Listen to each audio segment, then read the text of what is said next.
I am honored to be sitting across the table from Kira Derryberry.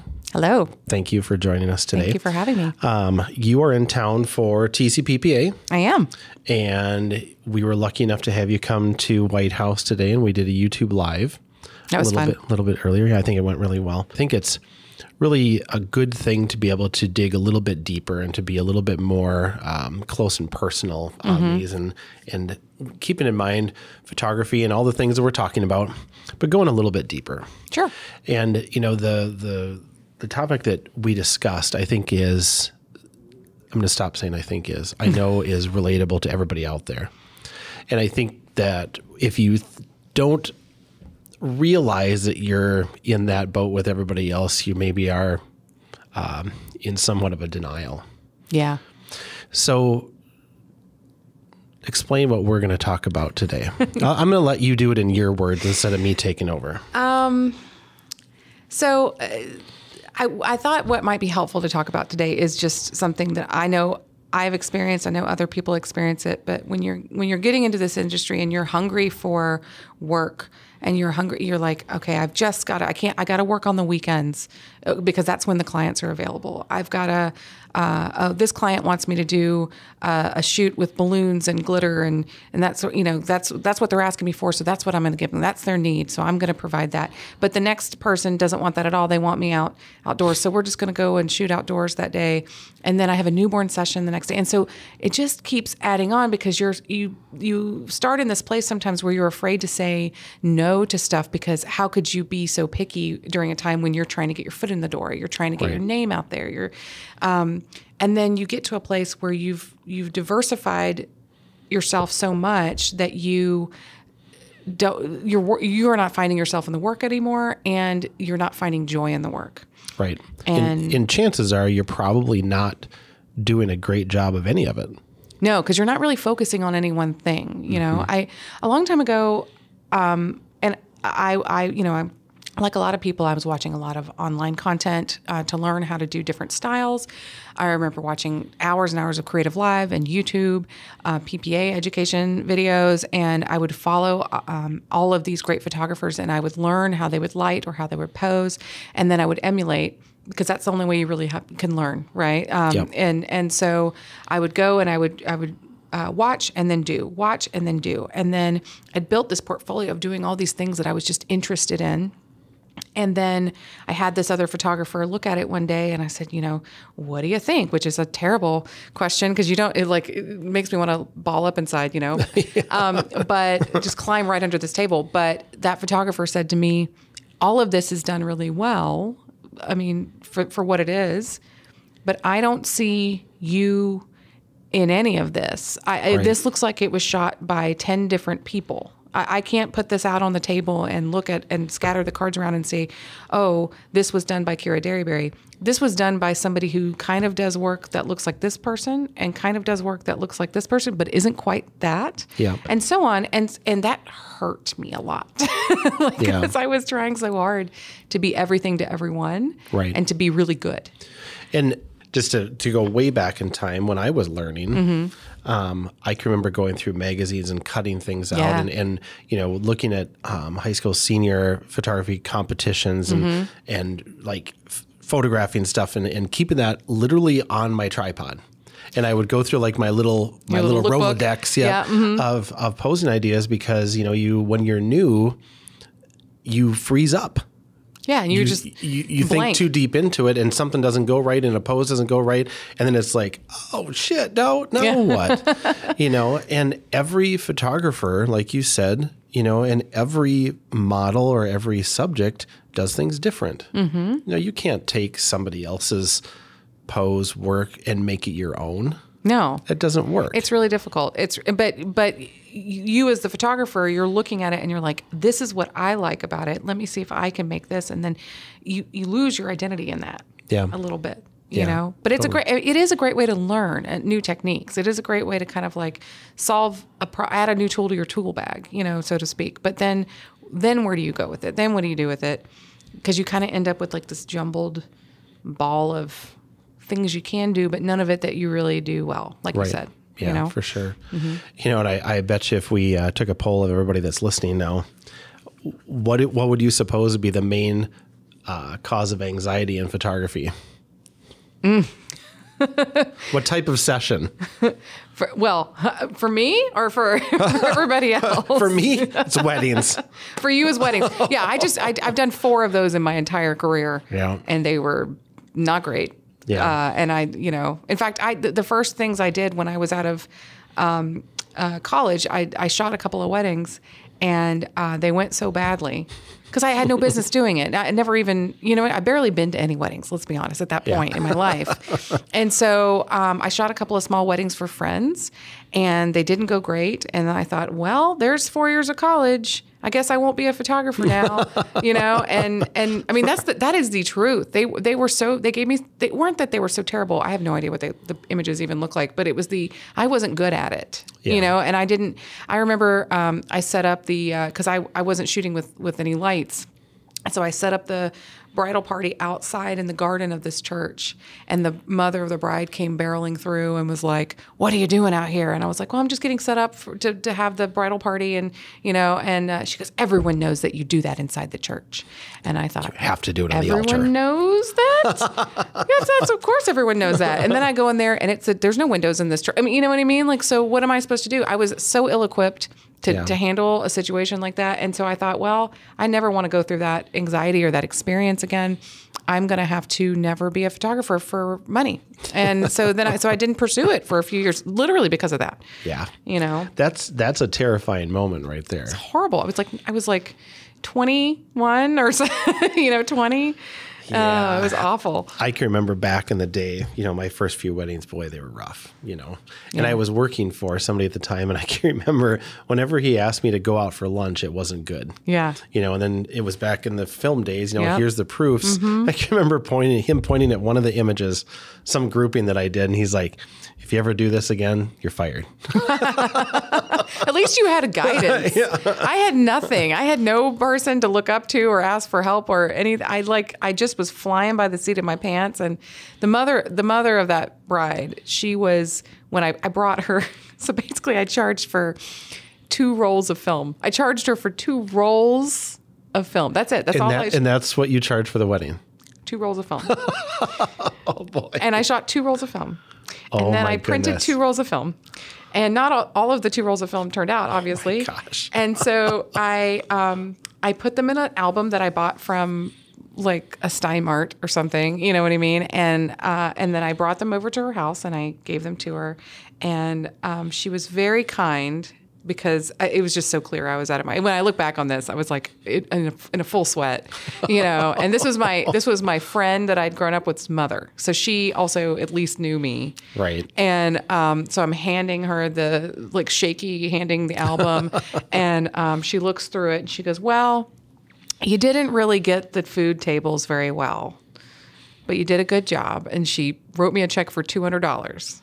And handed it to me, and I just ran away. But that was a kindness, honestly, because But in that instance, you really did get what you pay for. Wow. Yeah. And look at where you're at now. I know. I mean, for anybody that's listening along, to have heard that right now, and that's a story I've never heard before. Of it's okay to start somewhere. Just start. You have to start somewhere. Yeah. A good friend of ours, a photographer, she said something the other day that really has resonated with me, and I think that it'll resonate with people listening, is learn it and then perfect it later. Mm-hmm. We all have to go through all these, what do you want to call them? The school of hard knocks, and learn how to do these things.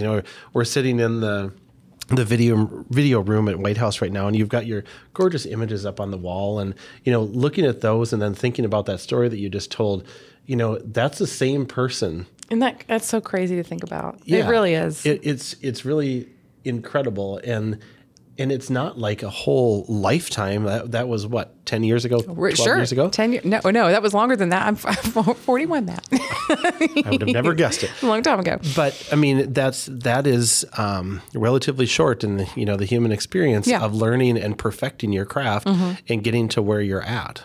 Don't be afraid of it. don't be afraid of it. And don't, if I could share one more story from of days of yore, of baby Kira and her dream of being a photographer. But I had also gone, so when I grew up in Huntsville, Alabama, and when I graduated high school, I didn't move off to college right away. I worked in tech support full time. So I was a dial-up tech support customer service technician, right? Okay. So I was the person you would call when your little screech noises didn't connect. And so which was actually a great experience for me in customer service for my own business, right? But I did that during the nights, and then during the day I was going part-time to this community college locally, and I was just taking like I didn't know what I wanted to do. I was like, I wanted to be a photographer, but I didn't have any idea how to do it. I had applied, I'd gotten into like an art college that I couldn't afford. And it just seemed, everyone was advising me not to take out these massive student loans to do it. So I was just like, I'm just going to take a year and kind of figure out what I want to do. So I go part-time to this community college and I take a commercial photography class. Okay. And, and I have to drive to the next city over to this class twice a week. And I go and we do all these projects, and the professor has us write all these our ideas for things that we might want to learn, And so I'm coming up with very elaborate ideas that are very inspired by things that I've seen in magazines, like Rolling Stone and Vanity Fair and things like that. That's teach me how to do this right now, Yep. And let's just jump ahead a bit. Yeah. And we're shooting film. We're shooting color film, 35 millimeter, and he's kind of setting up most of the stuff, the lighting and stuff like that, and then showing and letting us shoot, but kind of letting us adjust.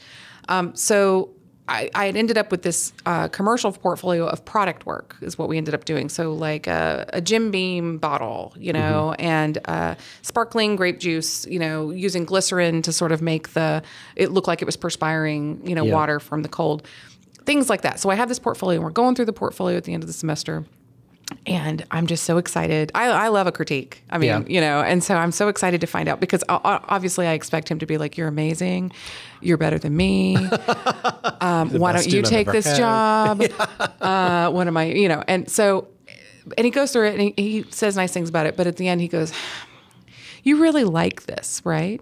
And I said, oh yes. That's all I've ever wanted to do, And he says, well, let me give you some advice. Don't do it for a living. And I was like, what? Because I'm in a real transitional place in my life at this moment, because I don't know how to achieve. I've set out to do this, to be a professional photographer. I don't even know what that means yet, but that's just what my life goal is. But I don't know how to do it, so I take a minute to do it, and this is the only resource I have to launch my career, right? Yeah. And he's telling me, don't do it if you like it so much. And he said, because this industry is hard, you're not going to get to shoot anything you want to shoot. You're not going to make any money doing it. It's not a way to live, And obviously he was down on his luck, which was unfortunate. But he was really jaded about the industry and really jaded about the idea that anyone should get into the industry. And it really affected me. Like I really let it affect my goal. Well, how could you not be affected by that? Right. It terrified me. Yeah. It terrified me. It was like, you've picked the wrong thing, turn back.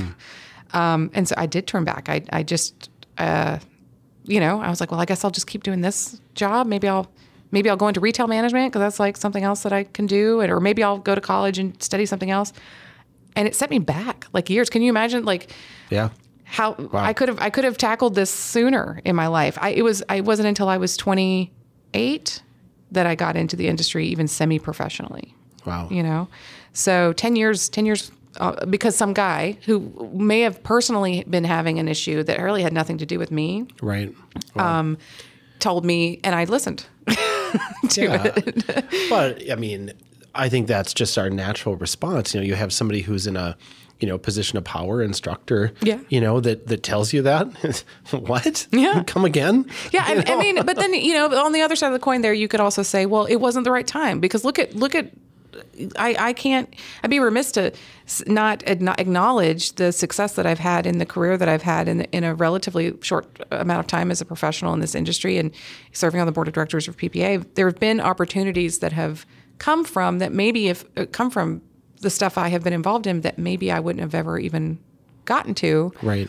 Had I started earlier, So there might be a rhyme or a reason or fate or whatever you want to call it. But I think back to that advice that he gave me, and as a mentor to people now who come to me and ask me what they should do, I am so careful about the advice I give that's like that. Mm-hmm. You know what I mean? That's a pretty big make or break kind of thing. Yeah, definitely. And along those lines too, I couldn't help it. My brain kept kind of going to this one thing as you were talking, and you were young, and you're like, I want to be a professional photographer, but I don't even know what that means. Yeah. Okay, well, does that mean that you can charge 2 rolls of film to shoot a wedding? Does it mean that you have a studio space? Does it mean that you are freelance? So like, what does that mean? And that huge thought process, of there's no limit to what I can do. Right. But a really good point that you brought up a few minutes ago before we started recording is, the mental health side of our careers and our work-life balance, which now there's a great focus on that, but back in the day there wasn't. There was definitely not. It was just go ahead and work yourself to death. Work yourself to death, and if you show any emotion, and this is coming from a female perspective, because I also worked with a lot in a male-dominated industry in tech, right? Like as a web designer and as a support technician, it was all guys. It was usually me, and that's not the case anymore, but at the time it was, and it was a struggle, not if something affected me, to not be emotional about it, and I felt an added pressure to not ever let them think that something was getting to me, or to break down and cry, or to get angry. Because when I get angry, I tear up. Like if I'm really angry, I'll cry, and that's a human condition that I can't control. You know what I mean? Yeah. But so there were things like that I would always have to monitor and do this extra thing to measure, because it felt like it took me out of the game during those times. If I looked for a second like I didn't know what I was doing, or that I couldn't handle it the way that guys could. Yeah. It's just crazy to think back that is really what was pushed on society and upon us and upon everybody is, the balance part of it was non-existent. I can remember being in platform programs, and there was no mention of rest, relaxation. It was just, bigger money and more sessions and work harder and all the things. And I just from a personal perspective, I grew up in a family that we just worked. Yeah. My grandpa and grandmother, they had a huge yard, and he would just mow and she would rake, and that was like their relax. Yeah. They didn't really relax. No. Which went to my mom, who didn't really relax. That went to me, that doesn't really relax. Yeah. And now I'm in a relationship where Kelly loves to, go sit by the ocean and read a book. And, I tried that for like 3 minutes this last winter. It's very hard for me too. And I can't do it, and I don't know how to relax, because I wasn't, it's almost like it wasn't allowed. My brain will search for something I should be doing if I even have a small break from work. I was trying to get ready to leave for this trip, and I was lying, and I woke up at 4:30 in the morning when I did not have to, because my flight wasn't until the afternoon. But I woke up at 4:30 in the morning, and I was there, and I was like, well, I'm awake. I could probably just get my laptop and go in the dining room and go ahead and bang out those headshots that I did the other day. I can go ahead and get those exported, and you know what I mean? Like, what would that would just take something off my plate for later. Right. And, but here it is 4:30 in the morning. I need to sleep. I need to try to go back to sleep, or I need to at least play on my phone and zone out or something. Instead, I'm just like my brain is like, hey, you're awake? Remember 100 things you need to do before you leave on your trip? Let's just start at number 1. Yeah. I have a really hard time having downtime, turning my brain off. I've gotten better at it. I have been, if we're going deep, yep. I have been seeing a therapist now for 4 years. And I started seeing her during a time, actually, gosh, it might be longer than that. I was, my daughter, I have a daughter on the spectrum, and I was struggling with a lot when we got that diagnosis. Both me and my husband were.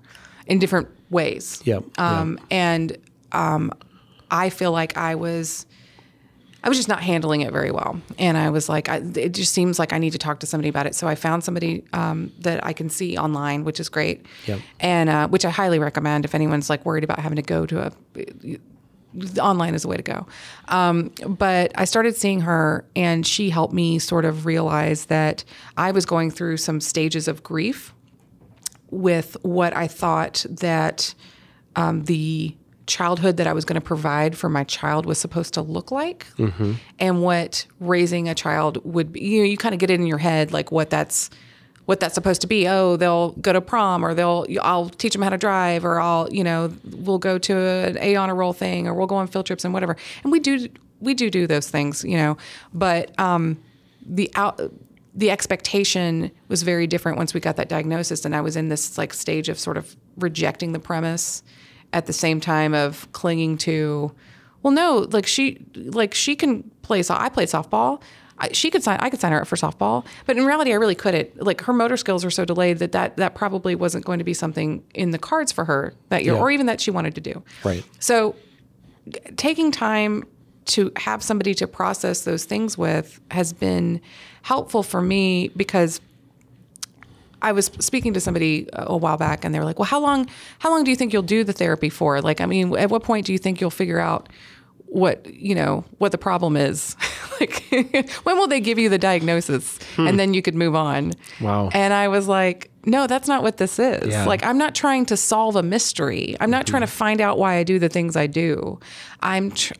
Or to even change what I mean? It's more, for me, it's more about how to approach conflict and obstacles that come into my life and how to react differently to them, or how to see them for what they really are and how to process them. It just helps to be able to talk to somebody about stuff. And that goes, and so now I still see her.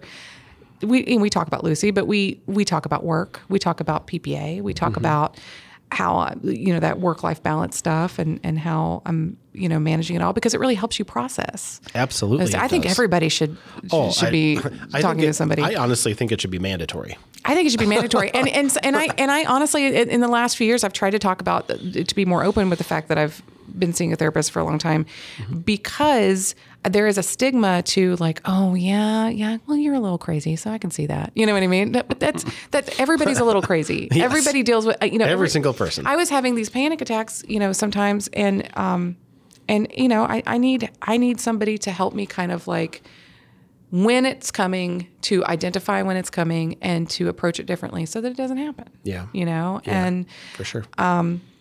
Anyway. Yeah. I mean, I had been under the mindset previously that, I don't need to do that.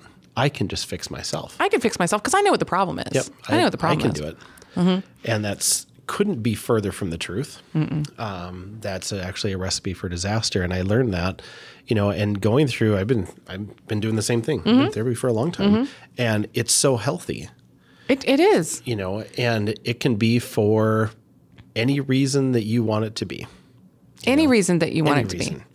And it's so good to have somebody that isn't a parent or your significant other or a best friend right. Yep. It's very draining on a friendship or a significant other. Yes. When you're going through something and they can be there for you, but they can't be it.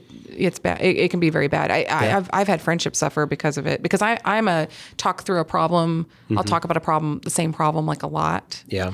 And there comes a point where it's like, okay, so we've been talking about your problem now for months. That's not what friendship is. Yeah. But it's great that you realize that too. And that's part of, a healthy approach to it. Is understanding like, okay, this is probably going to get to be too much for this person, and it's so important to be able to step back, like you said, and look at your approach. Yeah. On, these things from, anywhere from, personal life to relationship to business to, all the things. And especially now with social media being so influential and, being how do I want to say this? Available to everybody at all times. Yeah. Yeah. And especially. That can be really harmful. It can be very harmful. It can be very positive, but it can also be extremely harmful. And going into the role that you're going to be starting on March 1st as president of the PPA, the light's on you. Yeah. Yeah. And how do you approach, the good, the bad, the up, the down, the ugly, the pretty, out of all that? Yeah.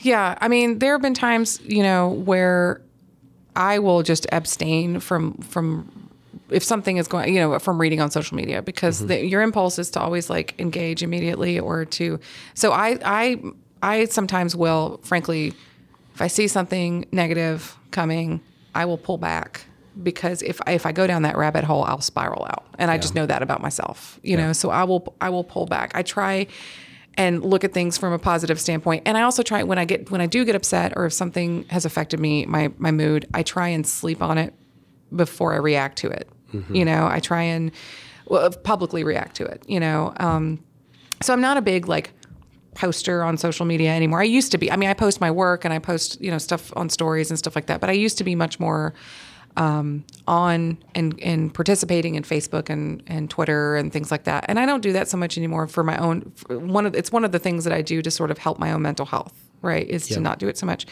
And I used to really pour over photographers' work that I really admired. But that kind of made me feel not great about my own work sometimes. You know what I mean? And so I pull back from that. I still admire and appreciate work, especially with my colleagues. I have so many extremely more talented than me colleagues, and which is tough, because sometimes you're in the room with those people and you're just like, what am I doing here? It's nuts. It's nuts to think about. But it's that imposter syndrome kind of creeping in, right. That I don't belong in that spot. But the other thing that I did, as far as my business went, as things started going really well and I started shooting all these different things, is I identified, we talked about this on the live earlier, but I identified some of those pain points for myself, because the feeling of dread before a newborn shoot for me I shouldn't be doing it. Right. The baby feels it. I feel it. Everybody feels it. The parents feel it. You know what I mean? It's like, definitely. I shouldn't be photographing pets, because I'm not entirely comfortable with every animal, right? I love my cats, but I love my cats, know? And so like pet photography is not something I should be doing. I have no business doing it. I love the people who are so good at it. But I started just slowly cutting back those things away. And what was left was the type of portraits that I really wanted to do when I was a kid. Which is what this is hanging up on this wall in here, especially these single person portraits, these individual portraits that I do, those personality character portraits. That's what I always wanted to do. And I feel like when I really allowed myself to focus on the work that brought me joy and that really felt authentic to me, rather than just trying to say yes to like every possible job that came in the door and every weekend shoot that came in the door, it was then that I started to find my way and to feel comfortable in my own skin, and to have that anxiety melt away. I don't worry about shoots anymore. It's great. Yeah. That's awesome. I mean, that really tells me that that's exactly what you're supposed to be doing, because if you can just walk in and do it and create this type of art, obviously that is where you're supposed to be. It feels right. Yeah. It shouldn't be like the night before a wedding, you're crabby and, like I'm speaking for me personally, because you're starting to get, ramped up and nervous. And I can remember, back in the day being like, okay, it doesn't matter what happens, at this time that wedding is happening. It doesn't really matter what happens before it, because I'd let myself get so nervous about that, and that should have been a sign to me. But at that time, it really wasn't acceptable to be like, you know what, I don't want to do these. Yeah. I want to focus on what I'm really good at and what I can walk into the room like you just described and not have any anxiety, any stress around it. Just be excited for what you're going to create, because that's when you truly hit your creative stride.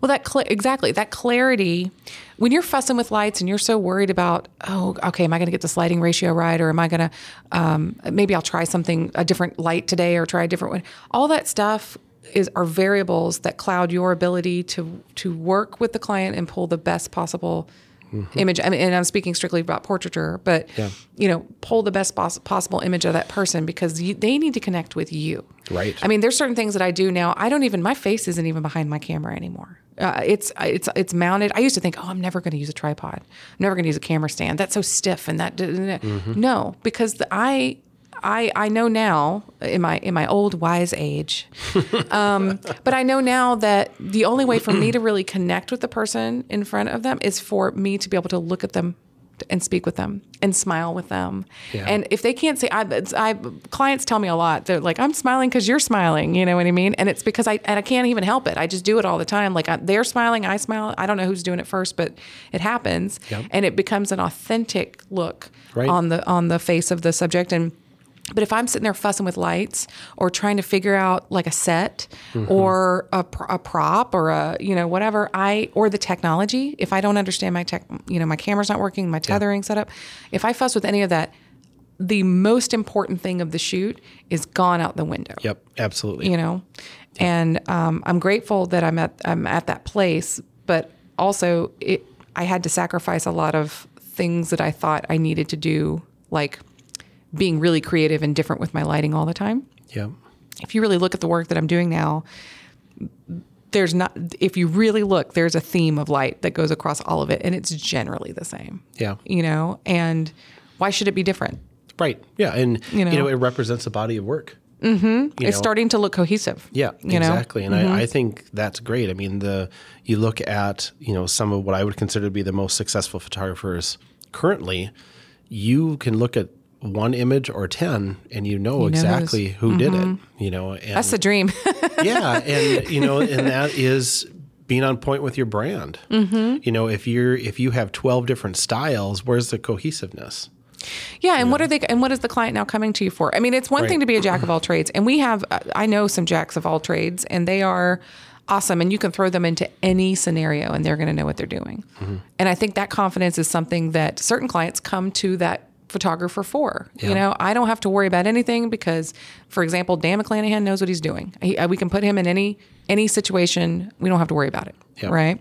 But that's what his clients know him for. That's what they come to him for. That's a problem that he solves for those clients. Yep. Right. And with me, they know that at least I hope, that they know that they're going to come to me and they're going to get a sophisticated, higher end portrait of themselves. They're going to be proud of it. They know they're going to look good in it, and they know I'm going to take care of them if they have any concerns. That is basically my goal, is to put them at ease. That's one of the reasons why I shoot tethered when I shoot. It's because it looks really good in camera, because we've got this light really, tuned in, and they look at it and they go, oh, you can see that relief on their face when they go, oh, okay, it doesn't look as bad as I thought it was going to look. Yeah. And they go, oh, and or even if they say then like, oh, well, it looks really good. I wish I'd lost 20 pounds. And I could say, oh, I got you. Don't worry about that. And we just move on. We don't talk about what we will do to do anything like that. If they have a concern about that, I'll just reassure them, don't worry about that. You look fantastic. Let's keep going. Right. Yeah. And your education and your practice and your knowledge of all of your lighting, your camera, all that stuff, you've learned it and you can forget it now. You can move on and you can focus on that client 100% and never have to think about those other things. And that's where you truly need to be to create what you're creating. Yeah, that's what I try to encourage other photographers who are in different stages of finding their success, is that it is important to understand the technical. It is. Now, there's varying degrees of that. There's deep dives on the technical that we can do. But like in my class, for example, yesterday, I was teaching on corporate composites. Yep. The thing to also remember in those scenarios is who the audience is. Right. Okay. So if your audience is always to impress other photographers, boy, that's hard. That's a hard audience. Yep. And that's a tough audience and an unforgiving audience. And frankly, but if your audience is the local bank up the street who needs a composite of their 5 main, principal players in their business. Yep. And they need it done quickly and they need it done easily and efficiently, then it's not important that this picture, this composite it's so impressive to other photographers, because it probably won't be, frankly. Right. But it will be impressive to that client. But the bank would pay the bill on the way The bank out. would pay the bill. And so that was what I want to press upon people in certain places. There are times and places where perfection and precision are absolutely necessary. Yep.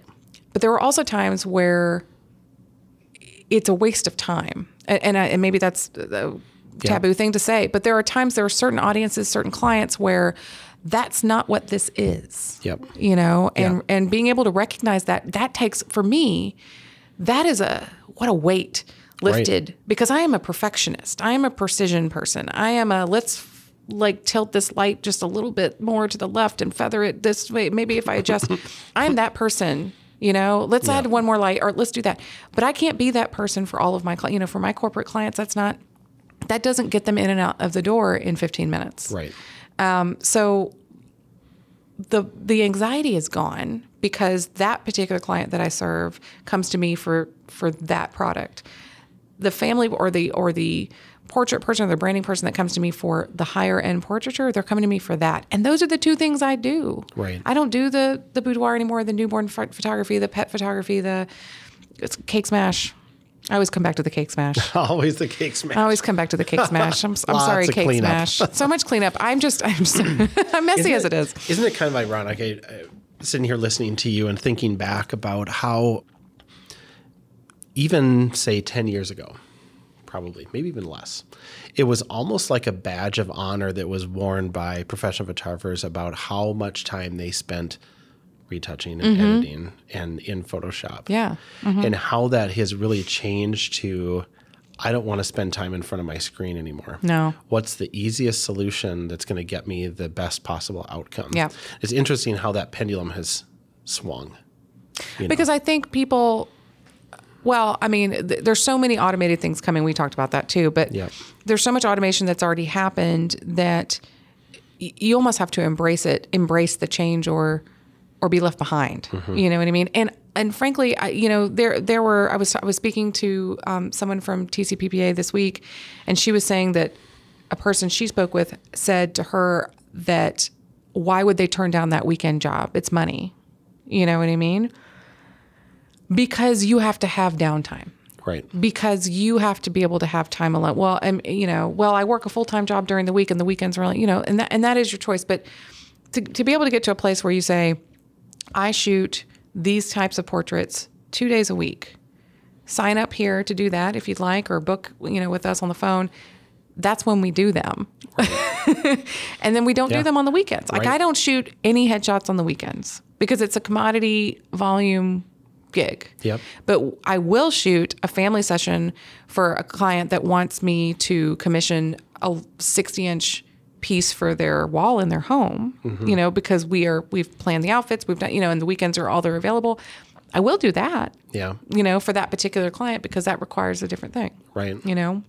Well, and that's again, an experience of what you're creating. And me, speaking just personally, I'm not afraid of investing in something.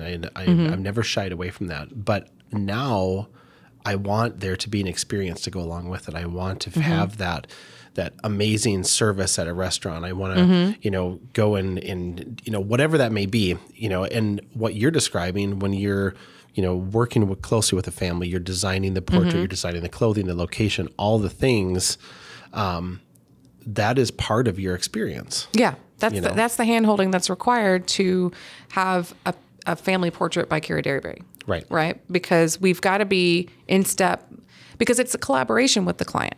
When the client feels like that they are part of the process too, it makes them more engaged with the process. It helps them take ownership over the thing. There's this client on the wall behind us here. Every year that I photograph her, we work closely together on choosing the outfits, but she's choosing the outfits, but she's constantly checking in with me to make sure it's okay, to ask if she should change something else out. Is this the right shade that we were talking about? She's constantly trusting me to be the expert, that she's doing the legwork on this thing, but it gives her ownership. So when that portrait is on their wall over their fireplace, and it is, then when her friends come over and her family comes over to see it, Brandy, you did such a good job with the outfits, with the family, your daughter looks so beautiful. And she can take pride and ownership that she actually helped create it. Right. And that's that extra level of service that's the experience that I provide for the family session. It's not on-site hair and makeup. It's not, champagne and at the shoot. I've done that. You know what I mean? And there's nothing wrong with it. It's not this business model that I'm doing, but this is, I almost build it's hard. It's real hard for me not to make friends with everybody. So I almost build like friendships with a lot of my clients. It happens way too frequently. Well, I think that's but great. You get close. Yeah, absolutely. I've had clients come in and we're reviewing the images that we talked about, and they open up to me that was the most horrible day because my husband found out earlier that morning that, his brother passed away or something. But we still came to the shoot. And so I can see it in his face, but you really made it look like it didn't happen. And I don't even know anything about that, but now we're having a 2-hour order session where we're just talking about her family and what they're going through. And so we do that is part of, the job as a storyteller, I think, it's hard not to get connected with the client in that way when you're telling their story. Right. And when you're completely vested into their story. Mm-hmm. Yeah. And you can communicate and can understand and like you said, coming alongside and, working together on these collaborations. I guess in closing here, a couple of things that you said that I'm just gonna pick up on two words out of something you said about 10 minutes ago. And you said that you do what brings you joy, and it's an authentic joy. It's because you truly enjoy doing it, and you don't have to pretend, you don't have to play, and I'm sure that is reciprocated from your clients. So my 2 cents out of this conversation that's been awesome, for those of you that are listening along, make sure and find your authentic joy. Yes. Because if you don't, your work most likely will suffer, your home life will suffer, your mental health will suffer, financially you'll probably suffer. When you find that place where you can be happy and truly real, the weight just like sheds off. It's just like it falls off your shoulders. It just feels lighter. Because otherwise it's just a job. And we've all worked just a jobs. Yeah, you know what absolutely. I mean? And they're fine. Mm-hmm. They have their ups and downs, but when we put so much of ourselves that I can't imagine that there's another profession. I can't think of another one anyway, outside of the art field, where so much of yourself personally goes into the success of the business, right? The success of the product, the success of everything that you're doing.